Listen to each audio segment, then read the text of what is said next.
Welcome to the Tech Egg. Don't get scrambled. Enjoy the video. You start by measuring and melting the base so the whipped topping will hold shape.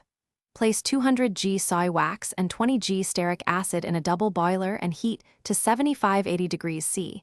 This raises hardness and stability. Once melted, remove from heat and add 5-10 g fragrance and dye if desired. Stir for even color. Make sure to secure your wick in the container now so it's centered before any pour. This prevents later repositioning and uneven. You cool the melted blend to roughly 50-55 degrees C. This is key because cooler wax traps air and becomes stable when whipped. Once at temperature, pour a small batch into a chilled metal bowl and whip with a hand mixer on medium-high. Alternate short bursts and pauses to avoid overheating.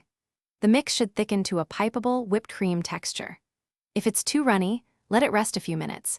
If it sets too fast, warm gently and re-whip. Then load into a piping bag. You pipe the whipped topping onto the fully cooled candle base using steady pressure and a 90 degrees angle for peaked swirls. Build layers slowly so lower layers support upper peaks. Once shaped, let the whole candle cure undisturbed for 24-48 hours to harden properly.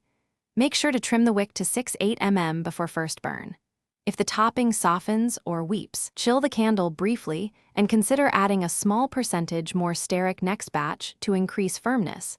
This fixes texture without changing scent. Thanks for watching. Consider subscribing if I helped unscramble your problems.